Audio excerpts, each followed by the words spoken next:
หลายคนก็คือที่เจอปัญหาเดียวก็สำคัญเนาะเวลาเฮาโพสคลิปยาวไปนะมันจะตัดคลิปเฮาเป็นเลี้ยวโดยอัตโนมัติบางเธอก็เป็น7-8คลิป8-9คลิปที่เป็นท้อนหั่นละหลายขั้นตอนหั่นนะมื้อนี้สำคัญสิพาไปปิดเนาะไปเบิ่งนำเดียวเลยขั้นตอนทำอีทเฮาก็มาเฮาที่หน้าโปรไฟล์ของเฮาบ่ที่เฮาจะโพสรูปเลยตรงนี้ในเมื่อเฮามานี่แล้วเนาะเฮาสิโพสคลิปยาวเฮาก็เฮาบนช่องที่เฮาจะคิดอะไรอยู่เฮาก็เฮานี่แล้วเฮาก็ไปเลือกวิดีโอที่เฮาจะโพสก็คือคลิปยาว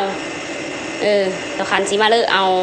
ในเมื่อเฮาหาเจอแล้วคลิปยาวที่เฮาจะโพสสำคัญจะเอาคลิปตัวนี้เนาะเอาอยู่3 นาทีกับ26 วิสำคัญจะเอาตัวนี้ก็จิ้มเข้าไปนี่จิ้มเข้าไปนี่แล้วเฮาก็เสิร์ชหัวข้อเพื่อเรียบร้อยบัดนี้เสิร์ชหัวข้อเรียบร้อยแล้วเฮากดทัดไป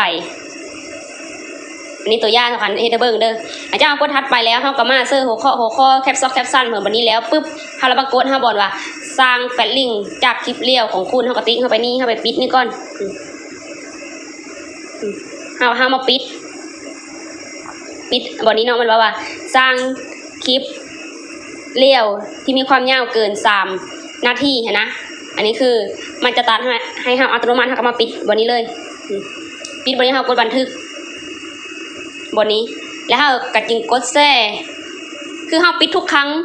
ก่อนเฮาจะโพสคลิปยาวอยู่บนนี้กระแซ่ได้เลยนี่ก็คือจบซ้ำนี้เฉพาะว่าคลิปผู้เลิศที่โพสคลิปยาวแล้วมันตัดเป็นคลิปเร็วให้อัตโนมัติจะเฮามาปิดตามที่เจ้าขันบอกนี่เด้อถ้าเห็นคลิปนี้มีประโยชน์ต่อหลายๆคนฝากกดไลค์กดแชร์เป็นกำลังใจให้เจ้าขันเด้อขอขอบใจ